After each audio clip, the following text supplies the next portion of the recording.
Hola, estamos en las cuatro chelas con acá tu cuate, el poeta y crítico Salvador Mendiola, el monstruo verde de Aragón.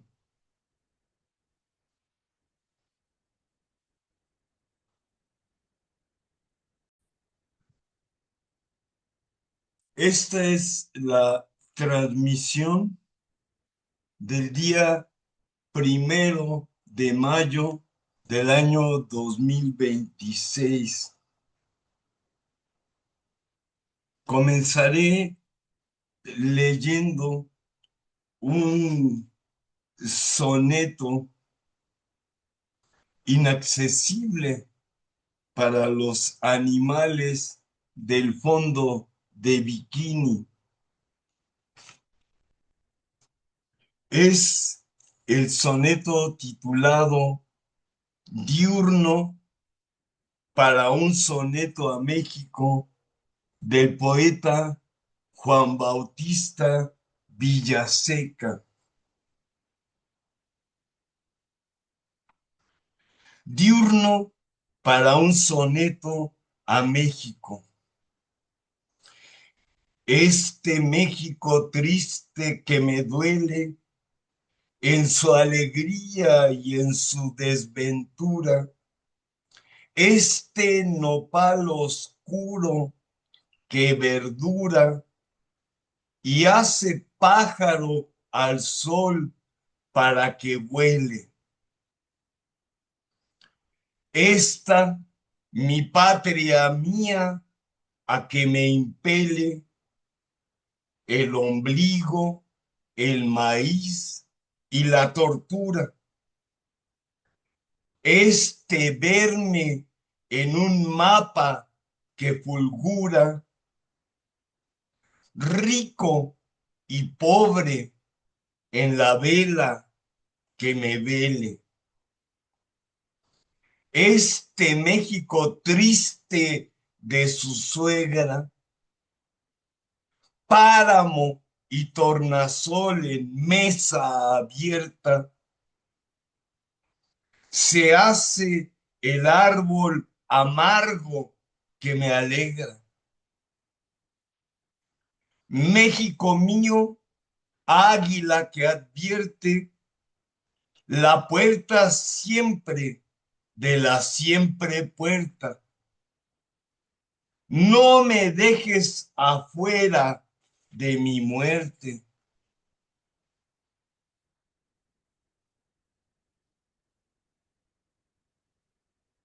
Nuestra historia, primera parte, lleno de mérito, pero poéticamente habita el hombre en esta tierra.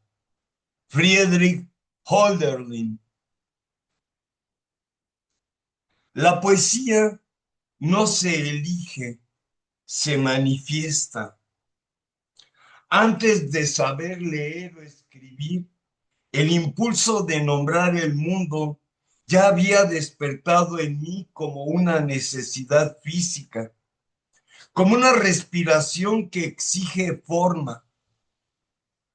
En 1958, cuando yo tenía 5 años, le pedí a mi madre que me enseñara a leer y escribir para poder conocer de modo directo lo que guardaban los libros de la biblioteca de mi padre, que ella nos leía, y también poder producir cosas semejantes. Ella no sabía cómo hacerlo, me dijo, pero fue y le pidió ayuda a la maestra del jardín de niños donde estábamos inscritos, mi hermana y yo. En un mes, con lápiz y mente, gracias a Sor Isabel, aprendí a juntar las letras y a reconocer que el lenguaje era una puerta hacia lo invisible. Mi padre no lo podía creer cuando me escuchó leer en voz alta los letreros y carteles de la calle una vez que viajábamos en coche. Y de inmediato, por su emoción, me obsequió un libro con 2 novelas de Julio Verne: La vuelta al mundo en 80 días y Las tribulaciones de un chino en China. Desde entonces no he dejado de escribir y leer prácticamente ni un solo día de mi vida. Calculo que hasta ahora he leído más de 8,000 libros diferentes, buena parte de ellos de poesía o de crítica y teoría de la poesía. A los 13 años comprendí que esa pulsión era destino. En una antología de poesía universal publicada por Selecciones del Reader's Digest, descubrí 2 revelaciones: La noche oscura de San Juan de la Cruz. Enciendo mi vela por ambos lados de Edna St. Vincent Millay. Y a esto se agregó Para hacer una pradera de Emily Dickinson. En esos versos entendí que la poesía no era ornamento ni consuelo, sino una forma de conocimiento radical. Desde entonces supe que mi vida sería un diálogo con esa fuerza. A los 17 años leí asombrado y emocionado el poema Piedra de Sol de Octavio Paz. Tal experiencia me confirmó el deseo de escribir poesía. 2 años después, vi impreso y publicado mi primer poema en una revista del Instituto Politécnico Nacional donde estudiaba yo. He vivido la poesía en todas sus formas: leerla, escribirla, comentarla, comprenderla y encarnarla. No he buscado el éxito ni la consagración, sino la autenticidad. Soy, como he dicho otras veces, un poeta miseria, pero también un poeta esencial, aquel que hace de la palabra un acto de resistencia y de verdad. Nunca he ganado dinero con mi poesía, ni la he escrito para algún público literario. Escribo poesía porque se me manifiesta la necesidad física y espiritual de hacerlo. Esperé a tener más de 30 años para publicar mi primer libro de poemas, Canciones, siguiendo el consejo de mis maestros Renato Leduc, Francisco Cervantes y Jaime Reyes. Traducir poemas de otras lenguas: inglés, francés, italiano, portugués, rumano, alemán, latín y griego clásico, fue mi manera de aprender que la poesía es una lengua universal que se pronuncia en infinitos acentos. Ahora tengo publicados ya 7 libros de poesía, una infinidad de ensayos y artículos comentando la poesía de otros poetas, y he viajado a diversas ciudades del mundo y la República Mexicana, leyendo y comentando poesía mía y de otros autores. Como catedrático de periodismo, comunicación y gastronomía, he incluido poesía en todos mis cursos. Ninguna de mis publicaciones de poesía, como ya dije, ha sido comercial. Siempre he tenido un mecenas amable interesado en publicar mis libros, y yo siempre los he obsequiado a sus lectoras y lectores. Nunca los he cambiado por dinero, ni se han vendido como viles mercancías en las pinches librerías. De esta experiencia práctica de cerca de 70 años, nace este libro, Nuestra Historia, una genealogía de poetas esenciales, no de escuelas ni de pinches manifiestos abisales, sino de voces solitarias que transformaron la historia del lenguaje. En Eduana, Homero, Hesíodo, Safo, Levi, Dufu, Virgilio, Horacio, son los pilares de una tradición que no pertenece a ninguna nación ni época, sino al impulso humano de decir lo indecible. Cada uno de estos poetas esenciales, desde Eduana hasta Jaime Reyes, encarna una forma de conciencia con duración de más de 4 milenios.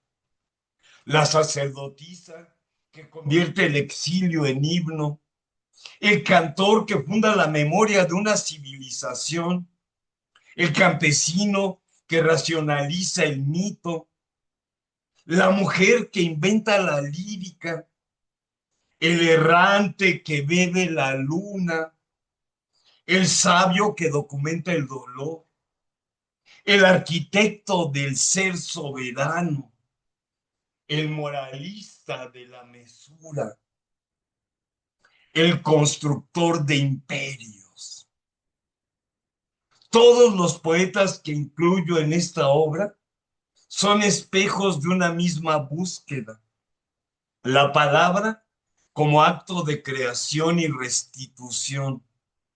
Nada que ver con rebaños y manifiestos de poetas con complejo de inferioridad.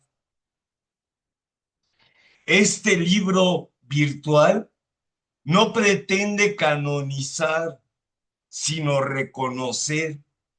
Es un mapa de la poesía esencial, aquella que no se escribe para el mercado, ni para la fama, sino para la permanencia del alma, para la consagración del espíritu. Es la historia de quienes sin manada, ni manifiesto, ni feria del libro, sostienen vivo el fuego de la palabra. Mi deseo es que esta, nuestra historia de poetas esenciales, mueva a leer su poesía, la de ellos y ellas, la sagrada poesía. Escribo esta historia nuestra porque en las últimas décadas la escritura poética dejó de ser un territorio minoritario y se volvió accesible para muchos.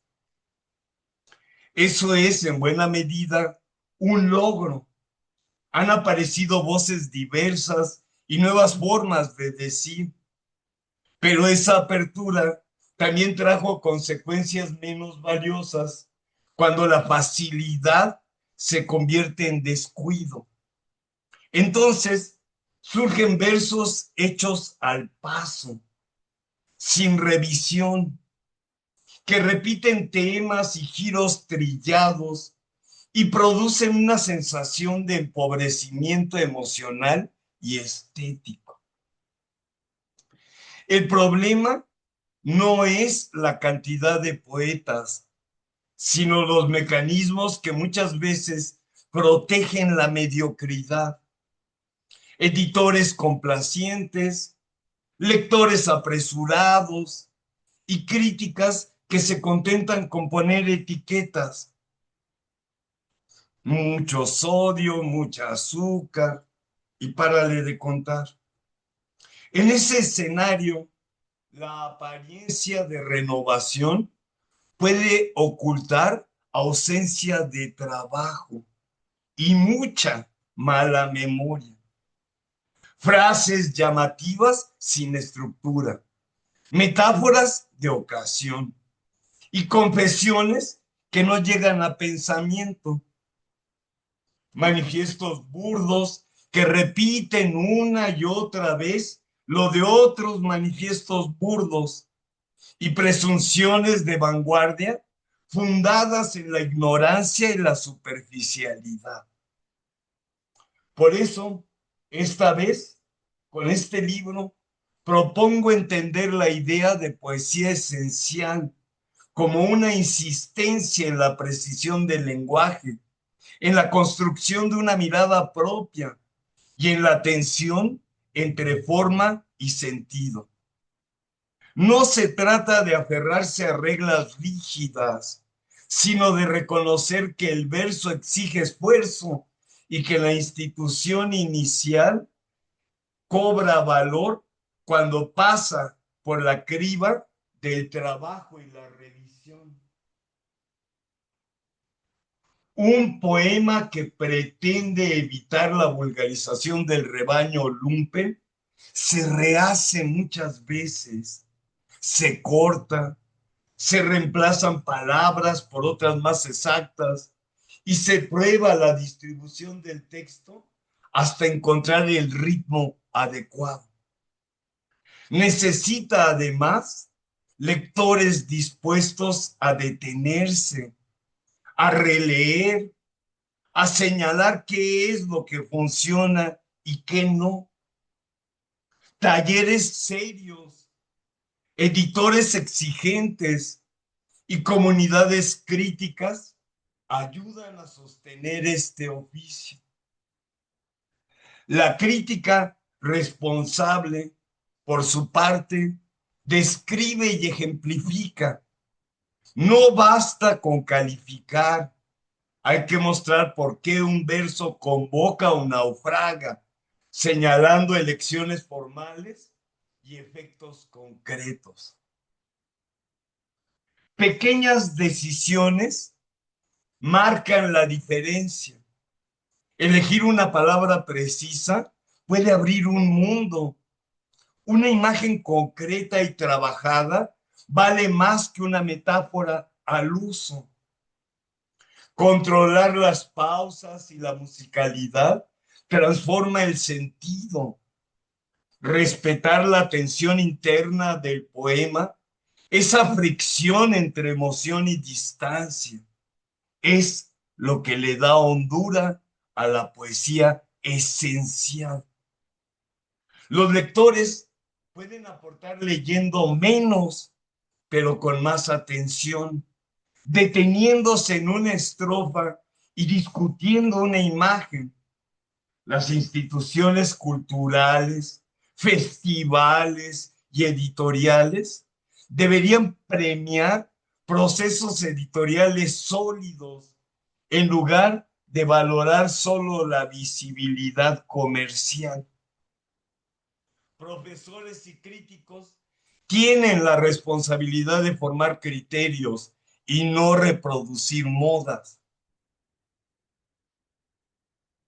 La mercantilización de la poesía la reduce a un objeto de intercambio, sometido a la lógica del mercado y a la vanidad editorial, donde lo que importa no es la palabra trabajada, sino la venta rápida. En contraste, los talleres de poesía auténtica que se ofrecen sin costo alguno son espacios de libertad y aprendizaje genuino. Allí, la enseñanza se comparte como oficio y como comunidad, sin la presión del dinero. Y allí, la poesía se manifiesta como práctica viva, crítica y solidaria. Son lugares donde se cultiva la voz propia y se preserva la dignidad del lenguaje. Lejos de la banalidad mercantil que todo lo lima. Resistir la vulgarización del rebaño lumpen es un conjunto de hábitos.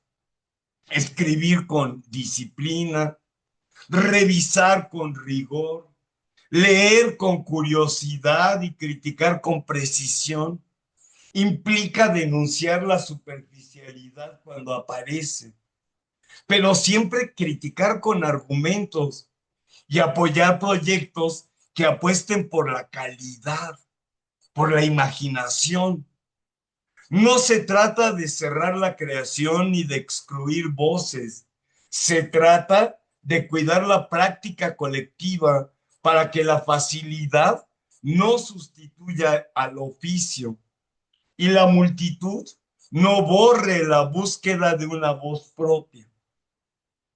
Si mantenemos la atención en la palabra exacta, en la imagen trabajada y en la crítica que enseña, la poesía podrá seguir siendo un espacio donde pensamiento y sentimiento se encuentren con fuerza. La vulgarización de la poesía no solo se manifiesta en el descuido formal o en la repetición de giros trillados. Existe además una impostura más grave, la de los pinches poetas lumpen que escudan su mediocridad detrás de manifiestos donde se autoproclaman de vanguardia. Estos textos no son programas estéticos ni búsquedas radicales, sino propaganda de sí mismos, etiquetas huecas que disfrazan la miseria abisal con la ilusión de modernidad.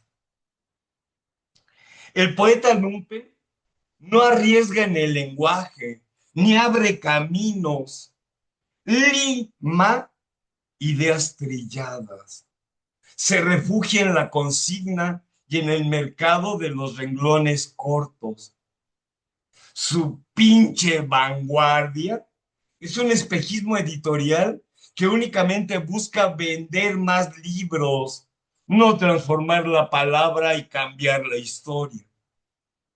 Frente a ellos, los poetas lumpen, la poesía esencial se reconoce en la soledad de voces auténticas, en la disciplina de quienes escriben sin manada y sin diploma y sin feria de libro o tianguis de la cultura, en la genealogía que une a Endehuana, Safo, Levi, Virgilio, Sor Juana, Rilke, Vallejo, Lezama Lima y Jaime Reyes.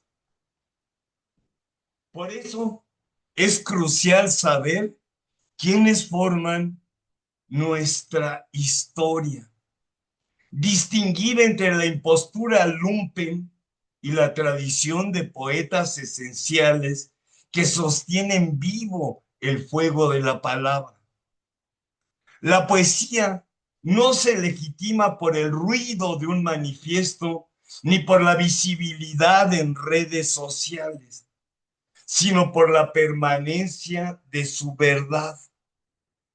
La genealogía que aquí se traza es un mapa de resistencia, voces que a lo largo de 4 milenios han demostrado que la autenticidad no se vende ni se proclama, se encarna.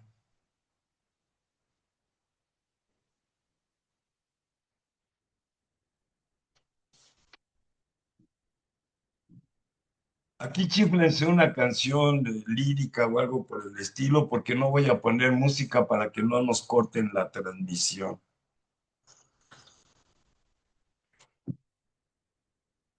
¡Salud! Estamos en la primera.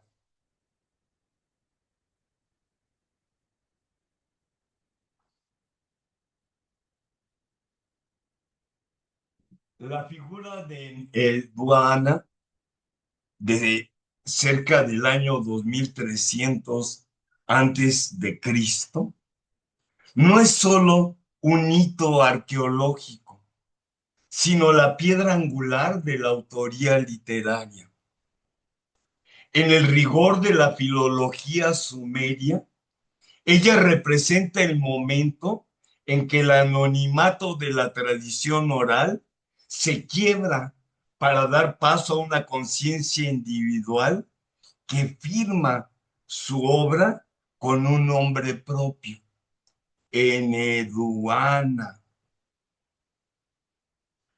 Eneduana fue hija del rey Sargón de Akkad, el unificador de Mesopotamia.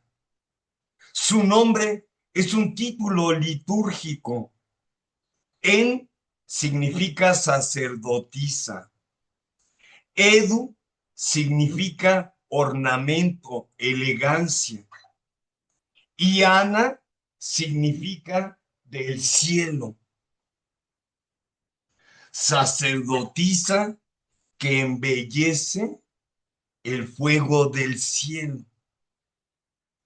Eneduana fue designada como sacerdotisa de Nana, el dios Luna, en la ciudad de Ur, una posición de altísimo poder político y religioso destinada a amalgamar las tradiciones sumerias con las acadias.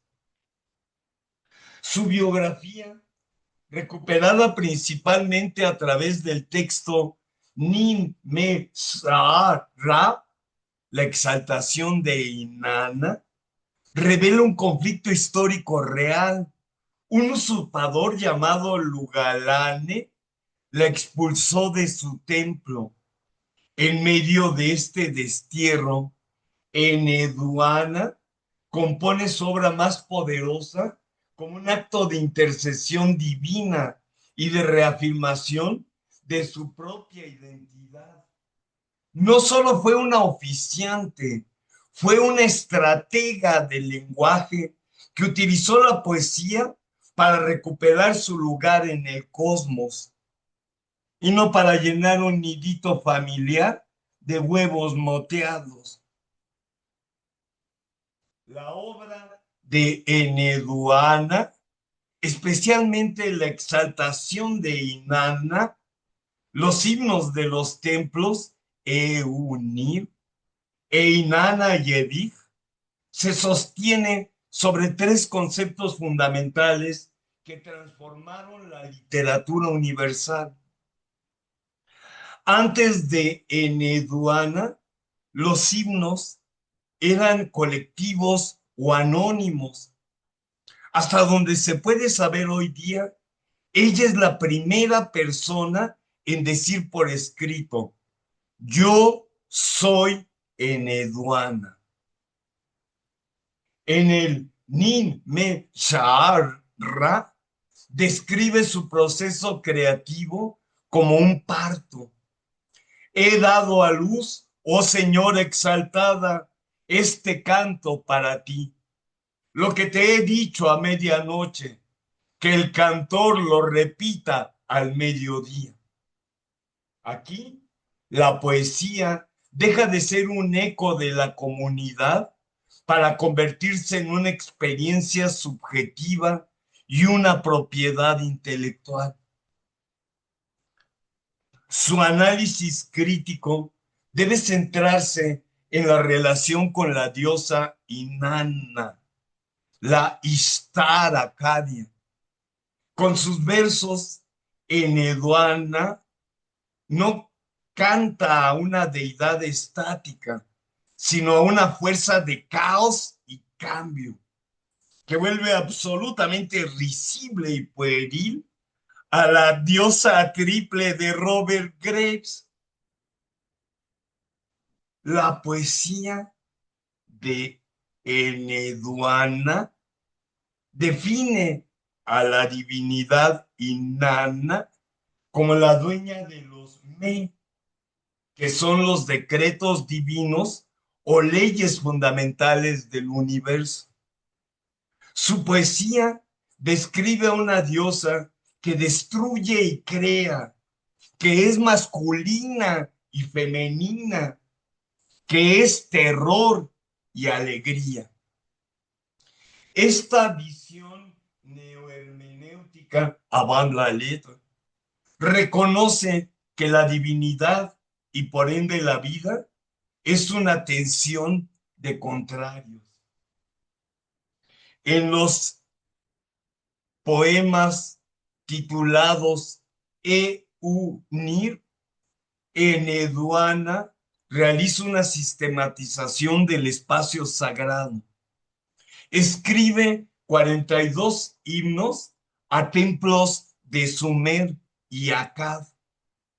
Es un ejercicio de cartografía poética. Al nombrar los templos y sus atributos, está tejiendo el texto social y religioso de un imperio recién formado. La palabra aquí funciona como pegamento político. El poema es una herramienta de unificación cultural. A diferencia de la épica homérica, centrada en la acción exterior, la poesía de Eneduana es visceral. Describe cómo su propia boca está llena de ceniza, cómo sus cabellos se erizan o cómo su cuerpo se somete al castigo del destierro. Hay una psicosemiótica del sufrimiento donde el estado del alma se traduce directamente en la degradación o exaltación del cuerpo físico. En Eduana es esencial porque establece que la escritura es un ritual de desobediencia. Su obra no es solo devoción, es una reclamación de poder frente a la usurpación. Al final de la exaltación de Inanna, se relata que la diosa escuchó sus versos y la restituyó en su cargo. Esto marca el nacimiento de una idea que perdura hasta hoy. La palabra escrita tiene el poder de alterar la realidad material y de otorgar inmortalidad a quien la emite. Algo que antes nunca se había dicho a ninguna otra persona, ella lo hizo nacer. Tal es el colofón tradicional de sus textos.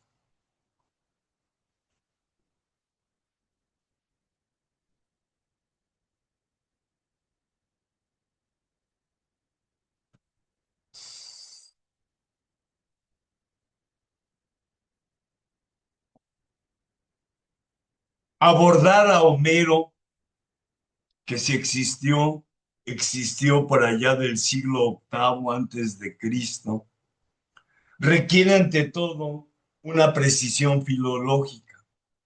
Más que un autor en el sentido moderno, Homero es el nombre que la tradición asigna al punto de cristalización de una vastísima herencia oral, micénica y geométrica. En el rigor de la cuestión homérica, no hablamos de un escritor de escritorio, sino de la culminación de la técnica de los aedas, cantores épicos.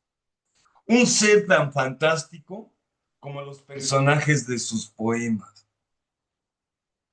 Porque la biografía de Homero pertenece más a la mitología que a la historiografía. Las 7 ciudades que se disputaron su cuna, Esmirna y Queos, las más probables, y su supuesta ceguera son construcciones más que nada simbólicas. El poeta ciego es aquel que no necesita la vista física porque posee la visión interior de las musas. Homero opera en una cultura de la memoria. La composición de sus poemas se basa en un sistema de fórmulas, epítetos como el de los pies ligeros, el que hiere de lejos, la de los ojos de lechuza,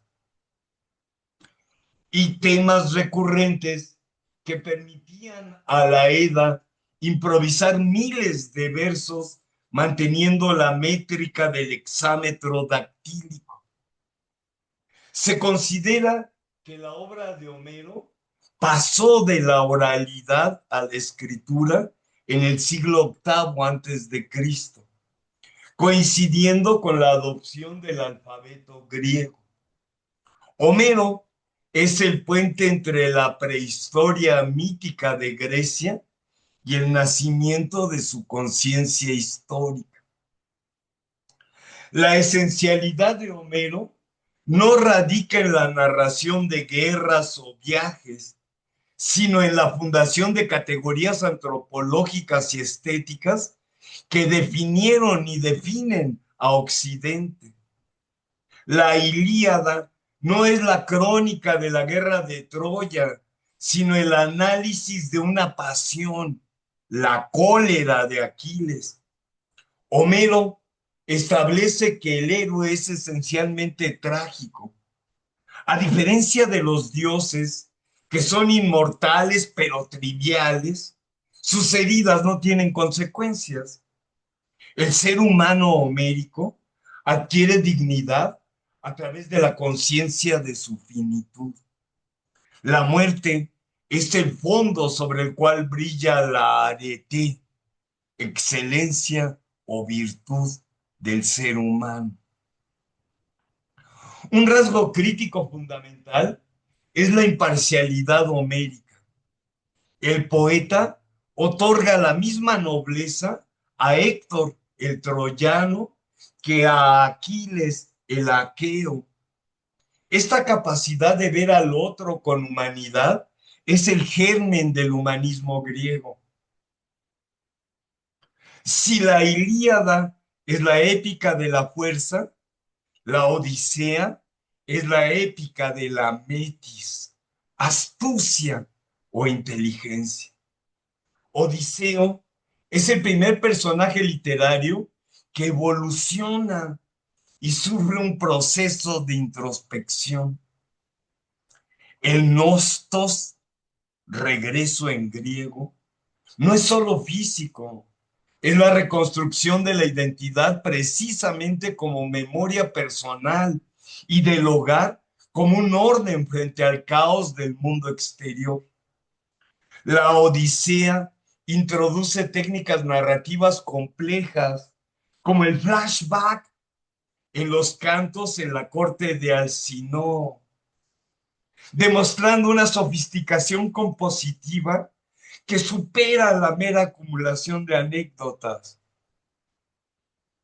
La poesía homérica es esencial por su objetividad. El narrador no juzga, describe.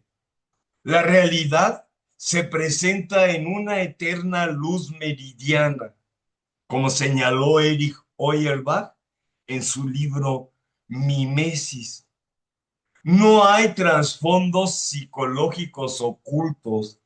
Todo está en la superficie de la acción y el discurso. Este ritmo no es ornamental, es una herramienta mnemotécnica y sagrada que eleva el lenguaje cotidiano a un plano ritual. Homero es un poeta esencial porque inventó el canon heroico y la unidad cultural de Grecia. Sus poemas fueron la Biblia de la antigüedad, el manual de ética, de estrategia militar y de teología para el mundo griego. Sin la síntesis homérica, no existiría la tragedia de Sófocles, la filosofía de Platón, quien polemizó con él precisamente por su enorme poder educativo. Ni tampoco podría existir la épica de Virgilio. Homero no es el inicio de la literatura, es el momento en que la memoria de la especie se convirtió en arte consciente, es decir, en poesía esencial.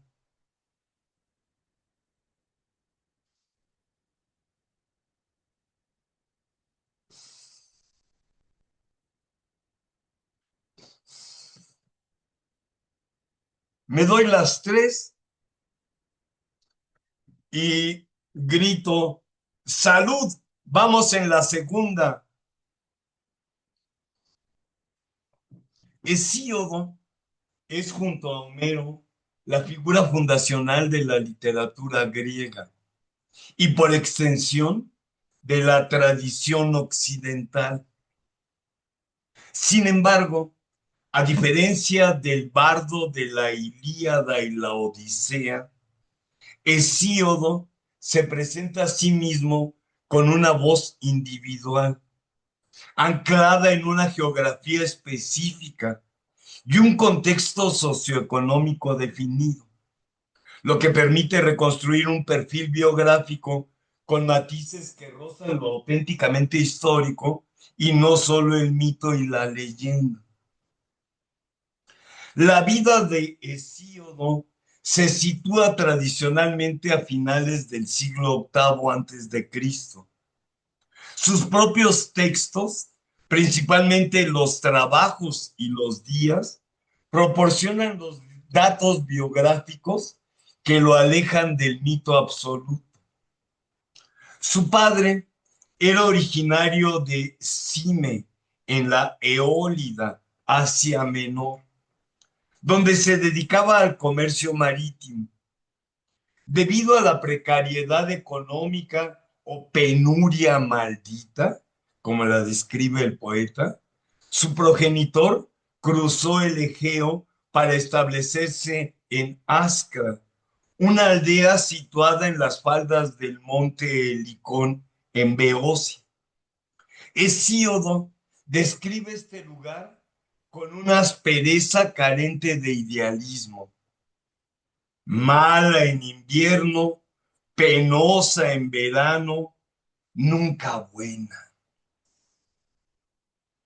El eje central de su biografía adulta es la disputa legal con su hermano Perses.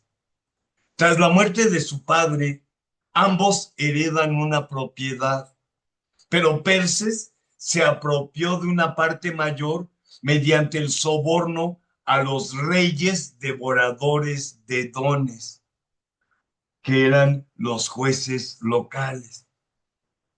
Este evento no solo es un motor biográfico, sino que también es el catalizador de su ética, la convicción de que el trabajo duro y la justicia son los únicos caminos legítimos para la propiedad y para la prosperidad. Hesíodo relata una experiencia mística en el prólogo de la Teogonía. Mientras apacentaba ovejas en el monte Helicón, las musas se le aparecieron. En este encuentro, las deidades le entregaron una rama de laurel como cetro y le infundieron la voz divina para cantar el pasado y el futuro. Este momento marca su transición de pastor a poeta épico, diferenciándose de la tradición heroica al recibir una orden directa de decir la verdad, a diferencia de las mentiras semejantes a la verdad que solían atribuirse a la poesía puramente recreativa. Se menciona que Hesíodo participó en un certamen poético en la ciudad de Calcis, en la región de Eubea, durante los juegos fúnebres en honor al rey Anfidamante, donde Hesíodo ganó un trípode de bronce tras vencer, según leyendas posteriores, al propio Homero. Sobre su muerte existen relatos acerca de un oráculo que le advirtió evitar el templo de Zeus Nemeo. Hesíodo huyó a Locres pensando que estaba a salvo, pero allí fue asesinado bajo la sospecha de haber seducido a una mujer y su cuerpo fue arrojado al mar. La obra de Hesíodo representa el paso de la épica narrativa, la hazaña, a la épica didáctica, el conocimiento y la norma. Sus dos obras fundamentales, la teogonía y los trabajos y los días, configuran un sistema cosmogónico y ético integral. La teogonía no es solo un catálogo de dioses, es un intento de explicar el orden del universo a través de la genealogía. Hesíodo organiza el panteón griego en una sucesión de generaciones que transitan desde fuerzas elementales abstractas, caos, Gea, Eros, hacia un orden político y moral bajo el mando de Zeus. El análisis crítico de la obra revela que el poema es una justificación del reinado de Zeus, la derrota de los titanes, la titanomaquia, simboliza la victoria del orden y la justicia sobre la fuerza bruta y el descontrol primitivo. Aquí Hesíodo introduce la explicación del sufrimiento humano, la fragmentación de la relación entre dioses y seres humanos surge del engaño y el robo del fuego por parte de Prometeo, resultando en la creación de Pandora como un bello mal, introduciendo la misoginia característica del autor como una explicación del fin de la era de la abundancia. En los trabajos y los días, Hesíodo abandona las alturas del Olimpo para enfocarse en la dura realidad de la agricultura y la justicia social.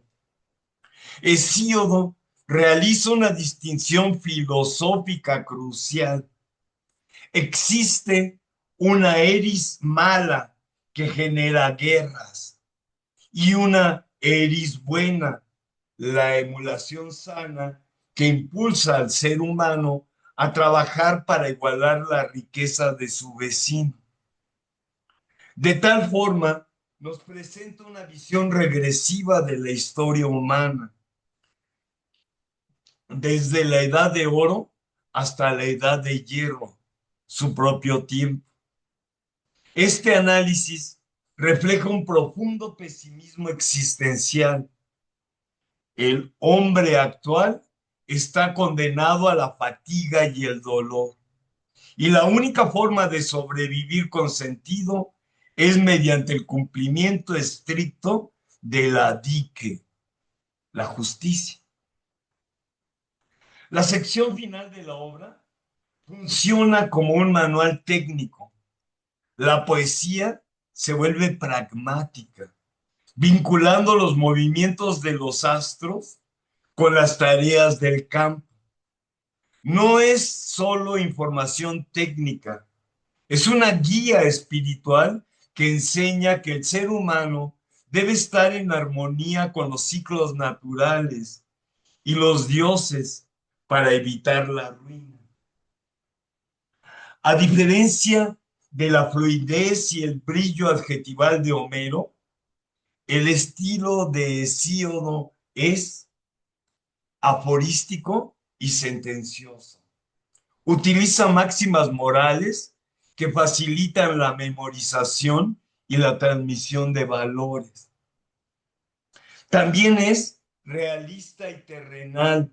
Su vocabulario está impregnado de términos agrícolas y económicos, alejándose de la aristocracia guerrera para dar voz al campesino medio. Y también su obra tiene una estructura formular. Aunque utiliza el hexámetro dactílico igual que Homero, su ritmo es más pausado y su composición tiende a la catalogación, listas, genealogías, lo que subraya su función acumulativa de conocimiento. La poesía de Hesíodo es el primer gran esfuerzo por racionalizar el mito.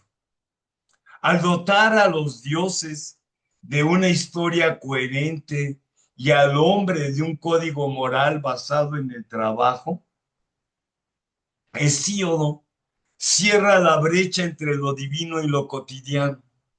Su obra no busca el deleite estético primordial, sino la supervivencia a través de la rectitud y la comprensión de un cosmos que, aunque severo, posee leyes inquebrantables.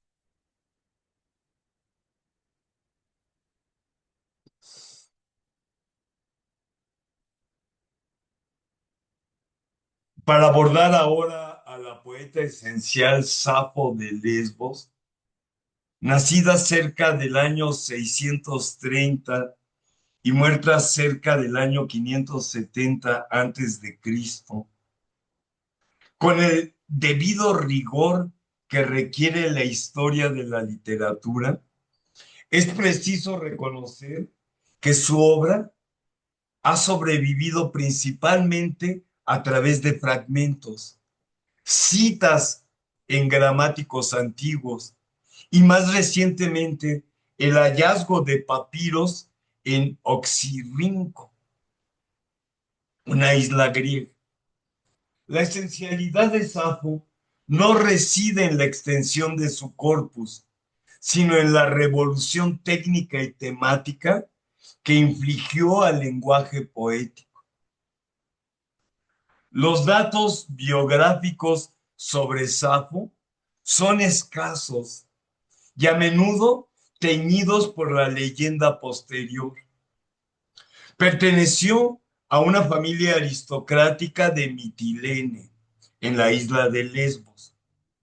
La tradición y testimonios como la crónica de Paros, que está escrita en mármol blanco, sugiere que vivió una época de turbulencias políticas, llegando incluso al exilio en Sicilia. Históricamente, se le asocia con la dirección de un tiazos, una comunidad femenina dedicada al culto de Afrodita y las musas, enfocada en la educación ritual, la música y la poesía. Lejos de la interpretación romántica del siglo XIX, los estudios contemporáneos ven el tiazos como una institución social donde la poesía de Safo funcionaba como un vehículo de cohesión grupal y preparación para el matrimonio. Platón la llamó la décima musa. Su estatus como poeta fue indiscutible en la antigüedad, a pesar de que su figura fue posteriormente objeto de censura o caricaturización moral por parte de autores latinos y bizantinos. La poesía de Safo representa la transición de la épica colectiva, cantada por un coro, hacia la lírica monódica, cantada por una sola voz. Su impacto se puede analizar bajo tres ejes fundamentales. A diferencia de los héroes homéricos, cuya excelencia arete se mide en la batalla, la excelencia en Safo se mide en la intensidad de la respuesta sensorial. En su fragmento más célebre, el fragmento 31, Safo describe los efectos del deseo como una sintomatología clínica. El habla se detiene. Un fuego corre bajo la piel. Los ojos no ven.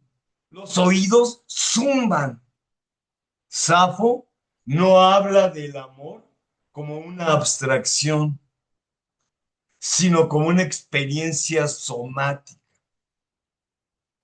Safo traslada el centro de gravedad del poema de la hazaña exterior al espacio interior. Ella establece el modelo de la lírica moderna al validar el mundo privado del sujeto como un espacio digno de la gran poesía. Safo no solo escribió sobre el amor, inventó una arquitectura para contenerlo. La estrofa sáfica, tres endecasílabos seguidos por un adónico, es una de las innovaciones rítmicas más importantes de la literatura universal. La estructura sáfica permite un equilibrio entre la fluidez del habla y la rigidez de la métrica. Este rigor técnico es precisamente lo que permitía que sus versos, a menudo breves, mantuvieran una carga semántica inmensa. No hay una sola palabra superflua en su poesía. Gran parte de la poesía de Safo se construye sobre lo que no está, la ausencia de la persona amada, el paso del tiempo y la nostalgia por el tiazos son temas recurrentes. Irónicamente, el hecho de que su obra nos haya llegado en pedazos ha reforzado su estética. Los versos rotos de Safo, a menudo interrumpidos por lagunas en los papiros que los conservan, enfatizan la naturaleza elusiva del deseo y la memoria, convirtiendo a la propia arqueología de su texto en parte de su esencia poética. Safo es una poeta esencial porque es el punto de origen de la lírica occidental. Antes de ella, la poesía era un instrumento de la memoria histórica o la épica. Con ella, la poesía se convierte en el lenguaje del individuo. Su influencia es rastreable en toda la lírica griega posterior, en la poesía latina, especialmente en Catulo y Horacio, quienes adaptaron su métrica, y en la sensibilidad de los poetas modernos. Su capacidad para capturar lo efímero, la luz de la luna, el sonido de los pasos, la fragilidad de una flor y elevarlo a la categoría de lo eterno, sigue siendo el estándar de la honestidad poética. Pero el deseo se apodera de mí y tú, hermosa, me has sido infiel. Fragmento testimoniando la franqueza emocional que define su obra entera.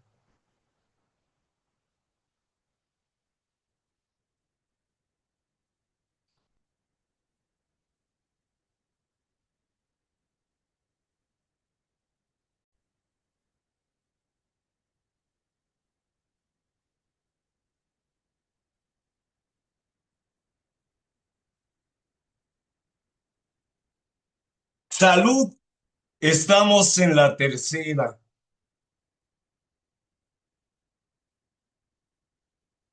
Para hablar de Levi, nacido en el año 701 y muerto en el año 762 después de Cristo.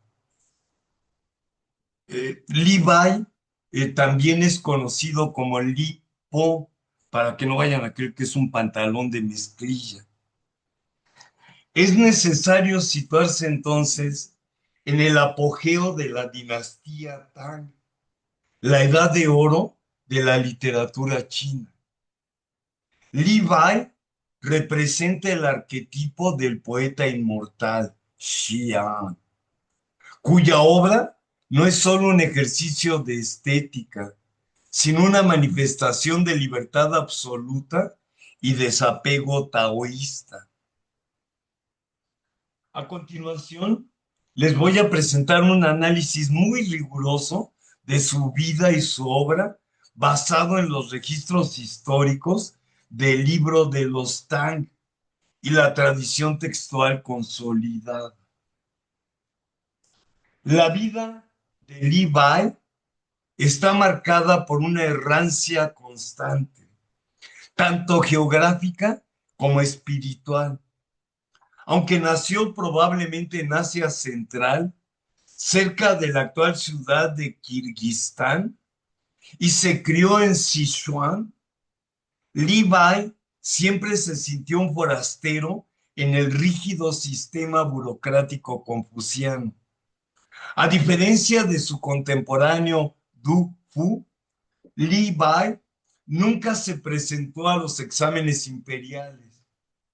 Su ascenso político fue producto de su genio y de recomendaciones personales. En el año 742 fue llamado a la capital, Chang'an, por el emperador Xuanzong. Sin embargo, su carácter indómito, su propensión a la embriaguez y su desprecio por el protocolo lo llevaron a ser expulsado de la corte tras apenas 2 años. Pasó sus últimos años vagando por el valle del Yangtze. La leyenda cuenta que murió ahogado al intentar abrazar el reflejo de la luna en el agua mientras estaba ebrio. Aunque es un mito, esto sintetiza su obsesión poética con la luz y la naturaleza efímera de la realidad. La poesía de Levi es esencial porque rompe con la artificiosidad de la corte para buscar la espontaneidad, Serán, porque Levi es el poeta de la trascendencia. Su obra está impregnada del pensamiento de Zhuangzi, el deseo de fundirse con el cosmos.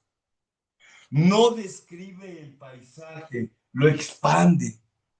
Si habla de una cascada, dice que son 3,000 pies de agua que caen desde la Vía Láctea. Esta exageración o hipérbole no es un adorno, sino una forma de transmitir la fuerza vital, ki, de la naturaleza.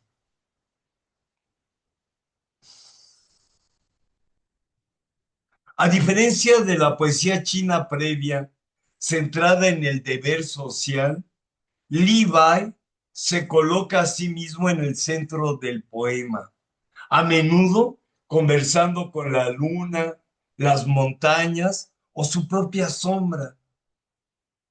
Suya es la estética de la divina embriaguez. Para Levi, el vino no es un vicio, sino una vía de acceso a la iluminación. En poemas como Bebiendo solo bajo la luna, el alcohol sirve para disolver la barrera entre el sujeto y el objeto. La embriaguez representa la liberación de las ataduras del mundo polvoriento.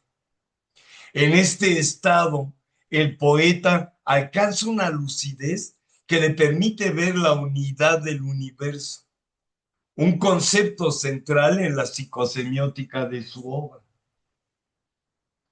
Aunque dominaba las formas métricas de su tiempo, Levi prefería el estilo antiguo por su flexibilidad. Sus versos parecen fluir sin esfuerzo, ocultando una sofisticación técnica inmensa. Su lenguaje es directo y claro. Ahora sí que no se anda con metáforas, evitando la alusión excesiva para privilegiar la imagen pura. Es una poesía de luz frente a la oscuridad de otros estilos más densos y opacos. A pesar de su tono vitalista, hay una veta profunda de melancolía por el tiempo que fluye. El agua es su símbolo recurrente, el río que no vuelve, la juventud que se escapa. Levi transforma el sentimiento de exilio personal en una condición universal del ser humano. Levi es un poeta esencial porque representa la liberación del espíritu frente del, perdón, Levi es un poeta esencial porque representa la liberación del espíritu a través de la palabra. Mientras que otros poetas construyen monumentos de piedra, Levi construye nubes blancas en el cielo azul. Su influencia es total en la literatura de Asia Oriental y fue el puente principal por el cual la sensibilidad china llegó a la vanguardia occidental a principios del siglo XX a través de las traducciones de Ezra Pound. Su poesía nos enseña que el individuo puede ser tan vasto como el universo que contempla.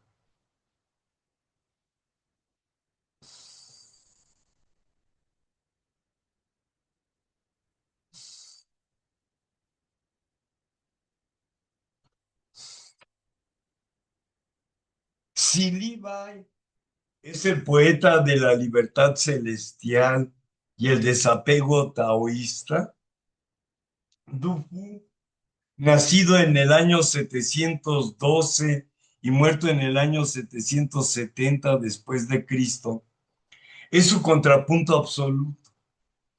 Es el poeta de la tierra, la historia y la responsabilidad humana. Mientras Levi vuela, Du Fu camina por el barro, observa las ruinas y registra el pulso de una civilización que se desmorona. Du Fu vivió la transición del esplendor Tang al colapso provocado por la rebelión de An Lushan en el año 755 después de Cristo. A diferencia de la vida errante y aristocrática de otros poetas, la vida de Du Fu fue una biografía de privación. Intentó reiteradamente aprobar los exámenes imperiales para servir al Estado, pero fracasó. Su vida fue una lucha constante contra la pobreza, el hambre y el exilio forzado por la guerra. La historia no es para Du Fu un telón de fondo, sino el sujeto mismo de su poesía. En sus últimos años, sus versos funcionan como una crónica íntima y política de las secuelas de la guerra, la corrupción y el sufrimiento de los desplazados. La obra de Du Fu, a menudo denominada en chino Shi Shi, poesía, historia, se sostiene sobre conceptos que definen el canon literario chino. Du Fu Dignificó los temas que la poesía cortesana consideraba indignos. Escribió sobre la pobreza, la separación familiar, la belleza de una simple cabaña de paja o el cansancio de un campesino. Su compasión no es abstracta. Cuando mira a los soldados reclutados a la fuerza o a las viudas de guerra, el yo poético se diluye en la experiencia del otro, les deja hablar. Es un observador empático que documenta el dolor sin convertirlo en espectáculo. Si Li Bai prefería el estilo antiguo por su libertad, Du Fu alcanzó la maestría absoluta en el Le Shi, una forma poética extremadamente rígida de 8 versos con reglas estrictas de rima y paralelismo tonal. Esta es su mayor genialidad. Du Fu utiliza una arquitectura poética de una rigidez casi matemática para contener emociones turbulentas y desbordantes. Es la victoria del orden estético sobre el caos existencial. Al envejecer, su poesía se volvió más introspectiva, marcada por la enfermedad y la soledad. Su famosa serie de poemas escritos desde las gargantas del Yangtze combina una técnica descriptiva minuciosa con una desolación metafísica sobre la vejez y el paso ineludible del tiempo. Du Fu es el poeta sabio. Su esencialidad reside en su capacidad para integrar lo personal con lo político. Nos enseñó que la poesía puede ser un instrumento de testimonio ético. Su influencia en la literatura china ha sido tan profunda que para muchas generaciones de letrados, él representa el estándar de madurez y rigor intelectual. Leerlo es aceptar que el arte no debe huir de la realidad escondiéndose en lo abisal, sino que debe enfrentarla con la máxima precisión posible. Las flores, conmovidas por el tiempo, derraman lágrimas. Las aves, asustadas por el apartamiento, se lamentan. Poema de Du Fu titulado Vista de Primavera.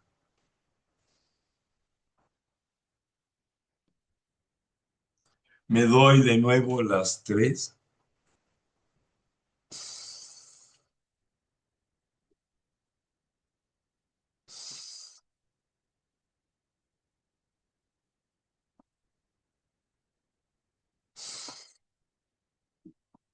Y grito, ¡salud! Vamos en la 4.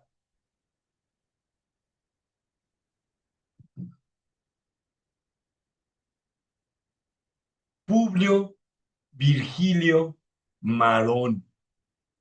Nació en el año 70 antes de Cristo y murió en el año 19 antes de Cristo. Él no es solo el poeta nacional de Roma, es el gran arquitecto de la sensibilidad literaria de Occidente. Su obra representa la culminación técnica del hexámetro dactílico y la transición del espíritu republicano al orden imperial de Augusto. Virgilio nació en Andes, cerca de Mantua, en la Galia Cisalpina. De origen campesino, pero de familia acomodada, recibió una educación refinada en Cremona, Milán, Roma y Nápoles. Su formación fue ecléctica. Se empapó de la retórica romana, pero su verdadera inclinación fue la filosofía, particularmente el epicureísmo que estudió con Cirón.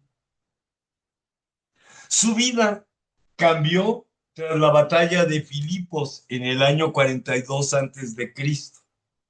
Las confiscaciones de tierras para los veteranos afectaron su patrimonio familiar, un trauma que quedó plasmado en sus primeras composiciones.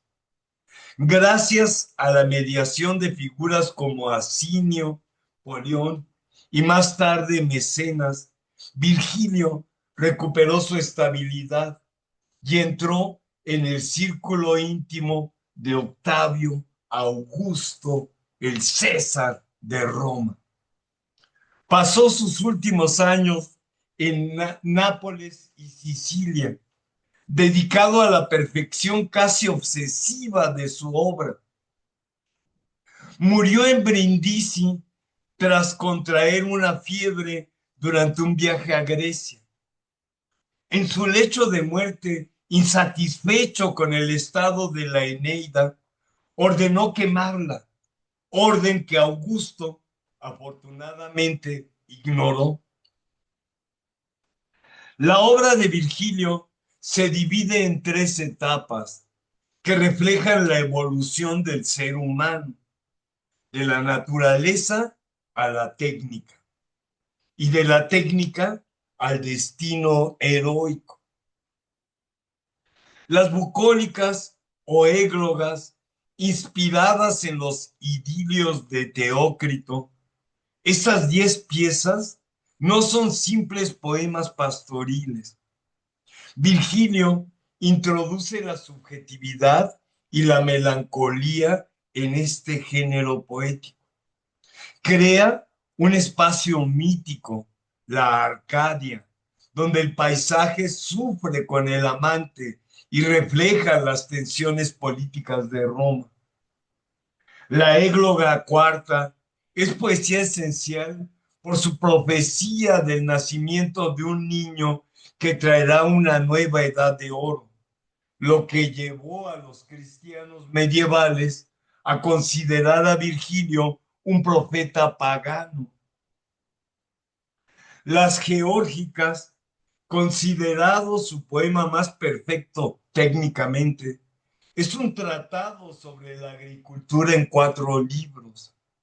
Sin embargo, su trasfondo es una apología de la paz tras décadas de guerras civiles. Virgilio dignifica el trabajo físico como la base de la virtud romana, pietas. El poema culmina con el mito de Aristeo y Orfeo, una reflexión profunda sobre la vida, la muerte y el poder de la voluntad humana sobre la naturaleza. La Eneida es la síntesis de la Ilíada, libros 1 al 6, viajes, y la Odisea, libros 7 al 12, la guerra, pero con un propósito distinto, la fundación de una identidad. A diferencia de Aquiles, que expresaba la ira, o de Odiseo, que expresaba la astucia, Eneas se define por la pietas, deber ante los dioses, la patria y la familia. Es un héroe que sufre, que renuncia a la felicidad personal, vivir contigo, por un bien superior, fundar Roma. La historia no es un ciclo, sino un camino hacia Roma. Virgilio utiliza la técnica del vaticinio ex tunc, profecía desde el pasado, para legitimar el mandato de Augusto como la culminación del destino de Eneas. Lo que hace a la Eneida eterna no es la propaganda imperial, sino la empatía. Virgilio llora porque las víctimas de la historia, Turno, Palante, Camila, son mortales y sufren. La Eneida es la famosa Sunt Lacrimae Rerum. Hay lágrimas para las cosas y las cosas mortales tocan la mente con esas lágrimas. Virgilio transformó el latín en una lengua de precisión arquitectónica y musicalidad insuperable. Su influencia es absoluta, desde la elección de Dante, que lo toma como su guía en la Divina Comedia, hasta la configuración del paisaje bucólico en el Renacimiento. No fue solo un poeta del imperio, sino el poeta de la condición humana atrapada entre la nostalgia del pasado y la carga del deber.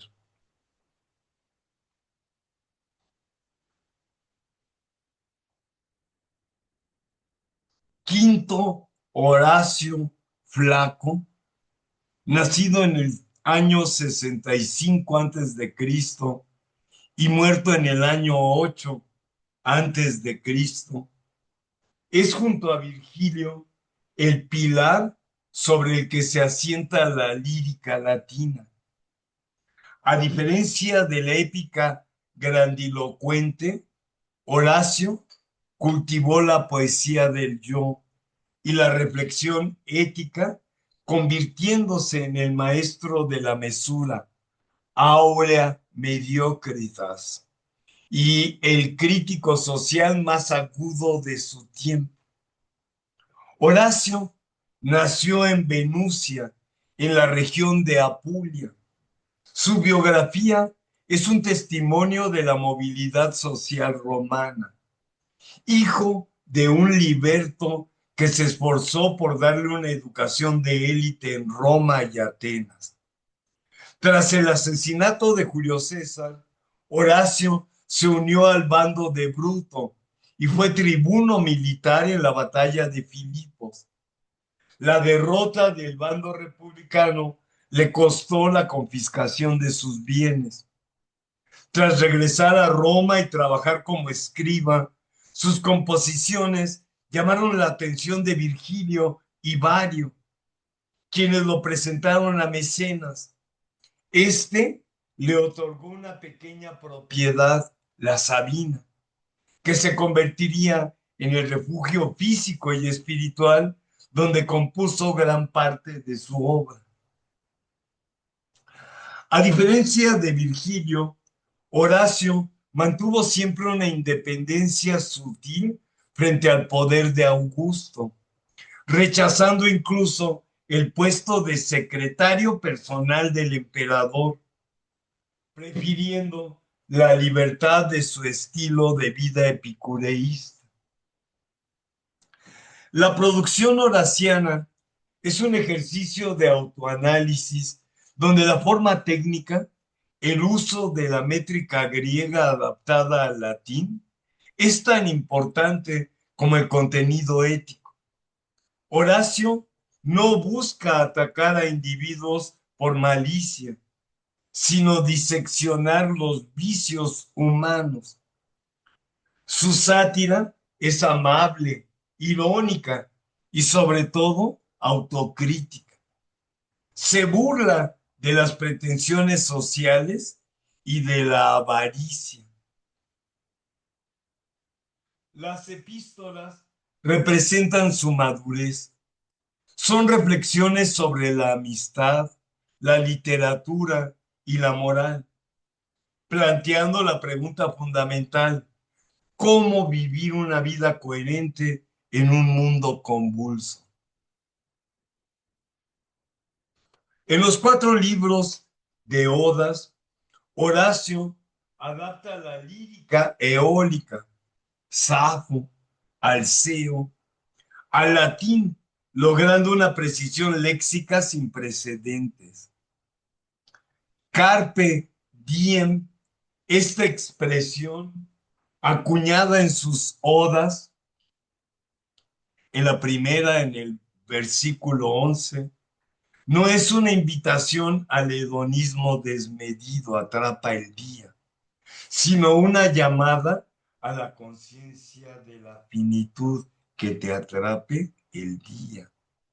El tiempo es irreversible y la sabiduría consiste en disfrutar el presente sin ser esclavo de la esperanza o el miedo. Con el ideal de la dorada medianía, Horacio propone evitar los extremos. La felicidad se encuentra en la moderación, lejos de la ambición que destruye la paz mental. Los epodos son sus poemas más tempranos y agresivos, donde se nota la influencia del jambo griego y su frustración tras las guerras civiles. El Ars Poética es el tratado de crítica literaria más influyente de la antigüedad. Establece los principios del decoro, que el estilo se ajuste al tema, y la importancia del limae labor, el trabajo de lima o revisión constante, defendiendo que el buen escritor debe ser un artesano perfeccionista. La poesía de Horacio es fundamentalmente humana, mientras que Virgilio mira hacia el destino cósmico de Roma, Horacio mira hacia el interior del individuo. Su mayor logro como poeta esencial fue normalizar la autosuficiencia intelectual. Nos enseñó que la verdadera libertad es la libertad del deseo. Su técnica de calida juntura, la unión hábil de palabras, permitió que el latín, una lengua robusta, ganara una flexibilidad y ligereza antes desconocidas. Horacio permanece vigente porque no ofrece lecciones magistrales desde un pedestal, sino consejos de un amigo que también tiene miedo a la vejez, que también comete errores y que busca en un vaso de buen vino o en la sombra de un árbol en la sabina un momento de equilibrio frente a la incertidumbre del mundo. Para entender la genialidad poética de Horacio, debemos comprender que el latín, por su naturaleza, tiende a ser una lengua pesada, llena de consonantes y con una estructura sintáctica rígida. Los poetas anteriores, al intentar imitar la métrica griega, que se basaba en la duración de las sílabas, no en el acento, a menudo producían versos forzados. Horacio en sus odas logra una hazaña técnica, domesticar la métrica griega para que fluyera con la naturalidad del habla latina, sin perder la precisión matemática del verso. El concepto clave en Horacio, como ya se dijo, es la cálida yuntura, combinación inteligente de palabras, término que él mismo acuña en su arte poético. No se trata solo de elegir palabras bellas, sino de la novedosa colocación de palabras comunes para que al chocar entre sí revelen un significado nuevo y sorprendente.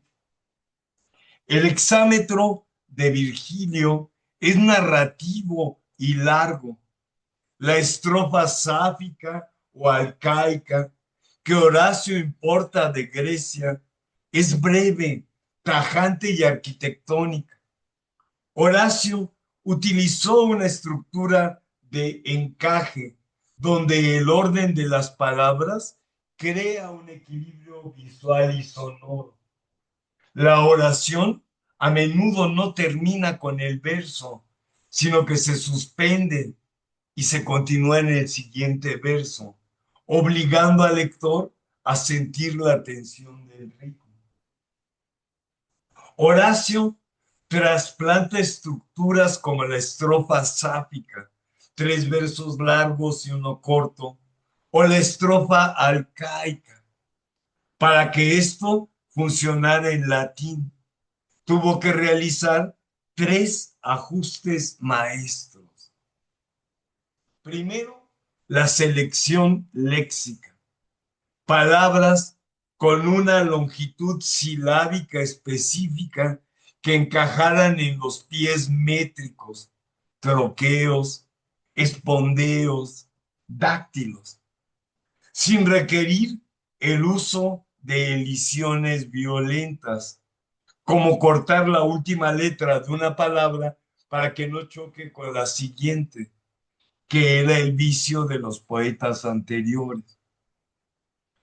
Segundo, el peso semántico. Horacio situaba las palabras más importantes, las que cargan la emoción o el argumento, en los puntos de apoyo del verso, la cesura o el final del verso, creando un efecto de impacto intelectual. Y en tercer lugar tenía la sincronía entre acento e ictus. En el latín hablado, el acento cae de forma natural. En la métrica griega, el ictus, golpe de voz, es artificial. Horacio logró que en gran medida el acento prosódico del latín coincidiera con el ictus del ritmo griego, haciendo que sus poemas fueran tanto música como arquitectura. Horacio era un perfeccionista radical.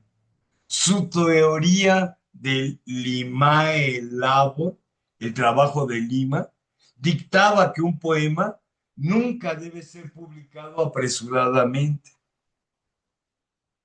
No publiquéis hasta que el poema haya pasado 9 años en el armario.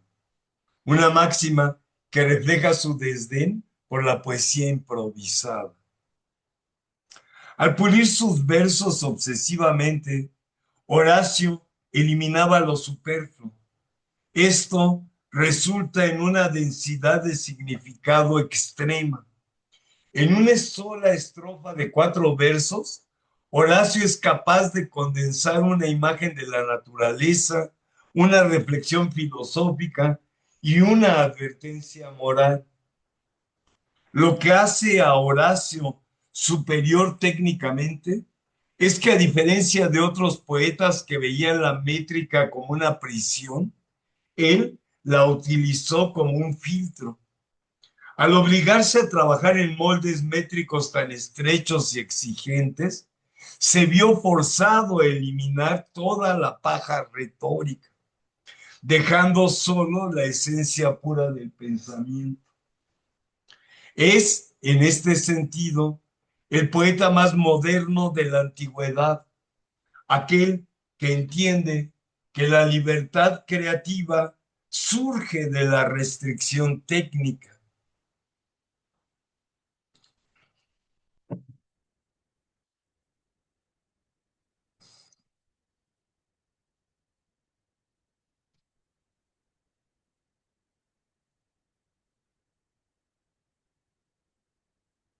Publio Ovidio Nasón nació en el año 43 antes de Cristo y debe haber muerto entre el año 17 y el 18 después de Cristo. Es el poeta de la metamorfosis y el deseo.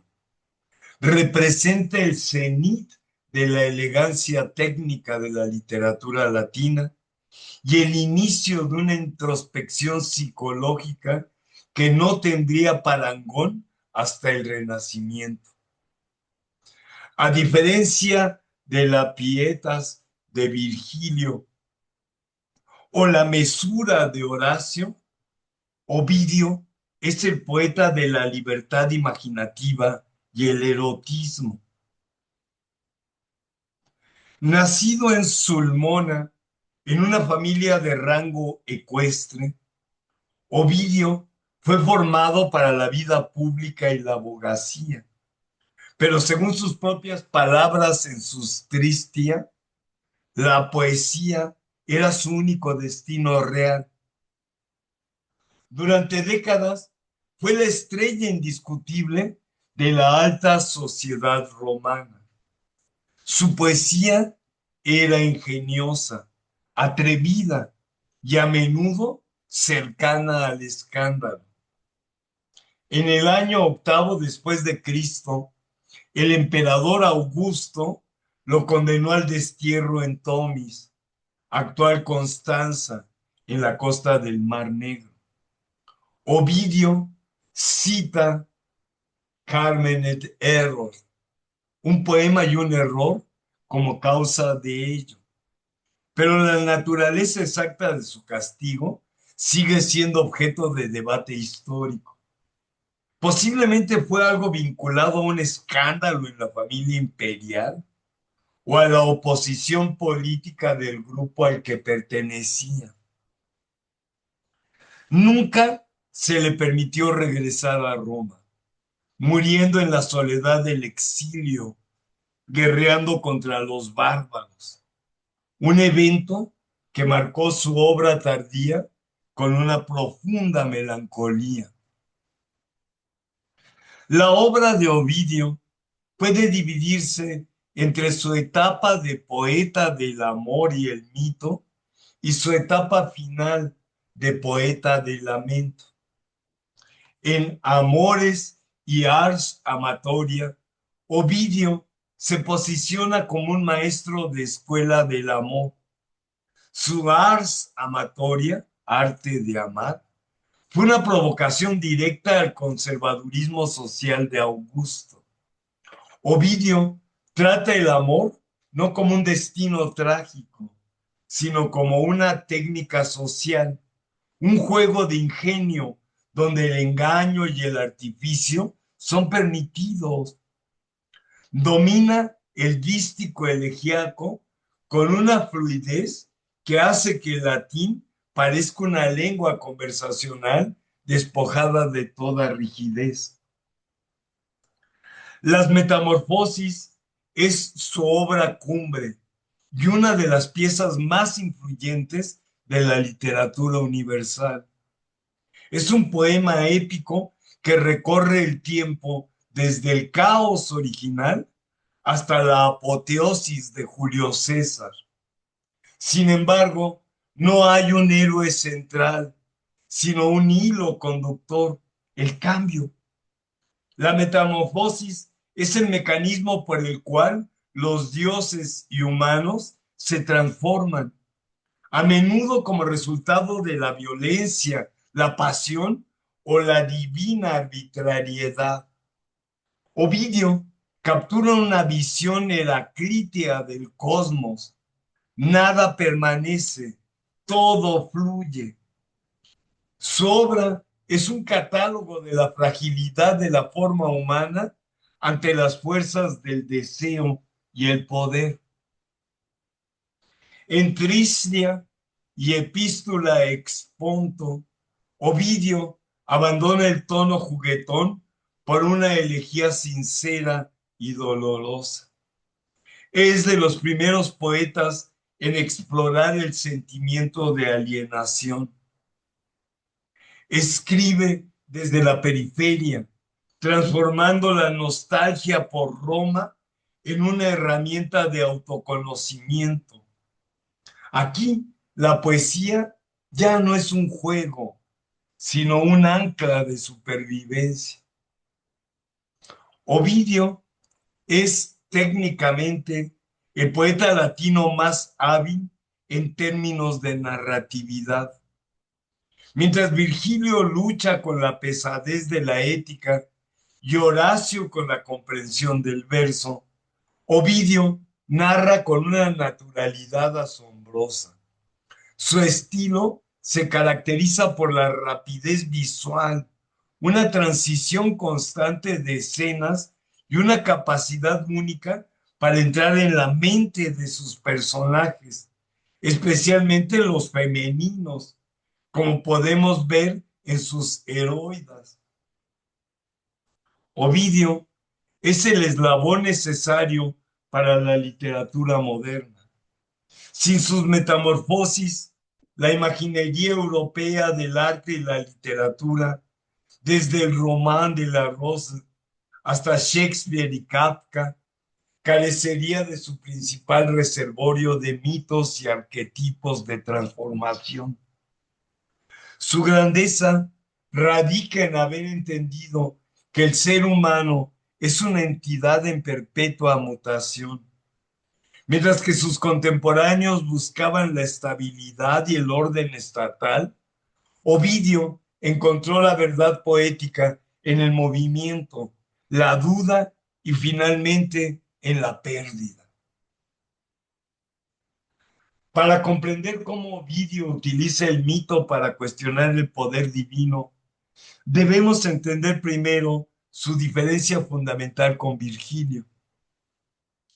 Mientras que Virgilio utiliza el mito para justificar el orden, la fundación de Roma como voluntad divina, Ovidio lo utiliza para exponer el caos, la arbitrariedad de los dioses frente a la fragilidad humana. En la Eneida, los dioses son agentes de un plan histórico, fatum. Juno puede retrasar a Eneas, pero el destino que es superior terminará prevaleciendo. Existe un sentido teleológico. La historia tiene un propósito. En las metamorfosis de Ovidio, el poder divino no es sinónimo de justicia, sino de capricho. Los dioses ovidianos actúan movidos por el deseo, la envidia o la venganza, a menudo destruyendo vidas humanas por errores mínimos o simples encuentros fortuitos. Me viste, te mueres. Ovidio baja a los dioses a un nivel psicológico, donde sus pasiones son desproporcionadas y peligrosas.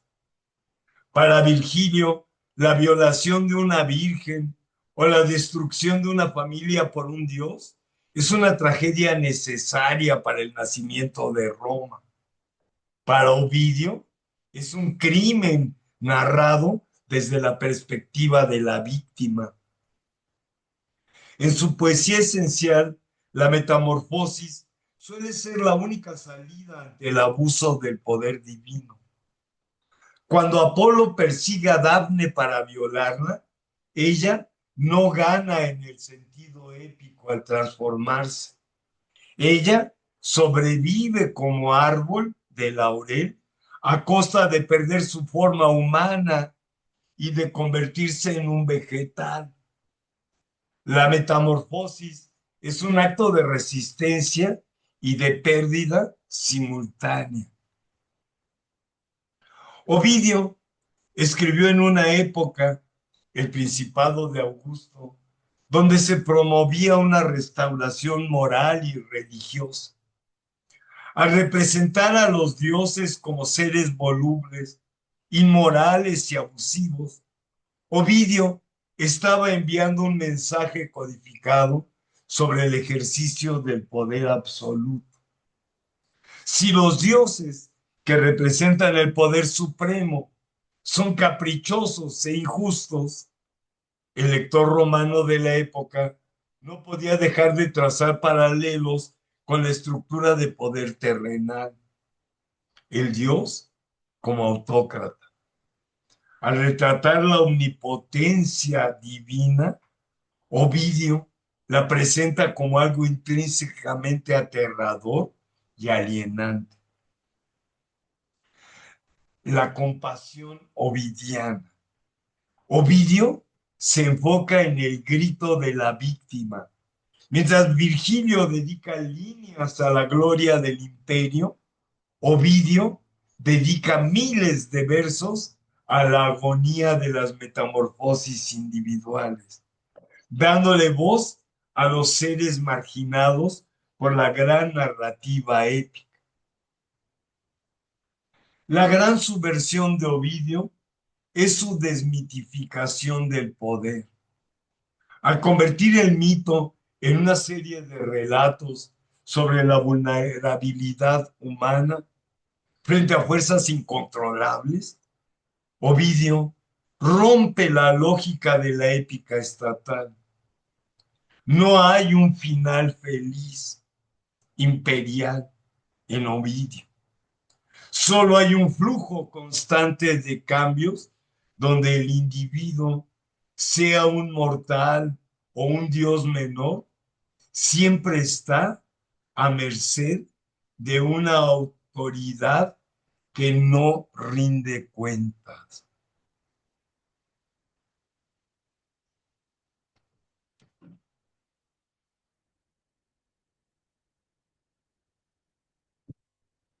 Como lo he venido señalando, los animales del drenaje profundo del fondo de Bikini me han querido censurar porque no pueden ofrecer argumentos contra mi crítica de su payasada del manifiesto abisal y su autodeclararse poetas de vanguardia cuando escriben versitos vulgares como los de todos los tiempos.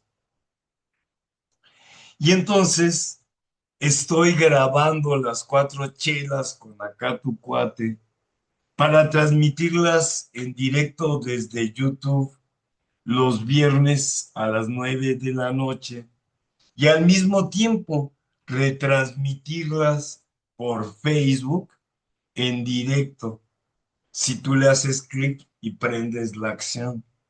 La ventaja de esto que sirve para poder cagar en el excusado de los abisales del drenaje profundo del fondo de Bikini es que tú puedes manipular la acción, la puedes detener, la puedes atrasar, incluso la puedes adelantar cuando ya está grabada.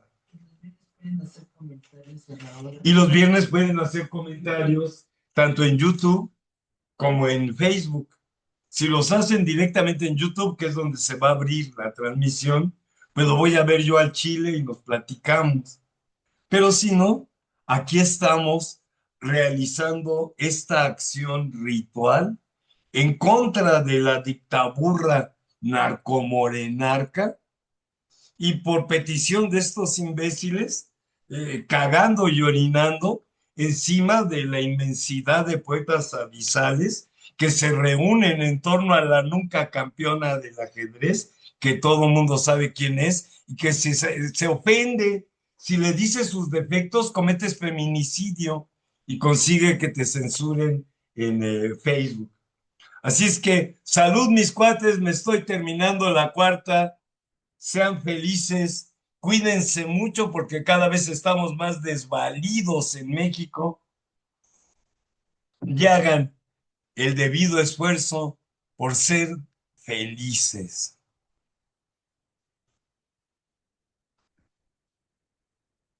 Chao, baby.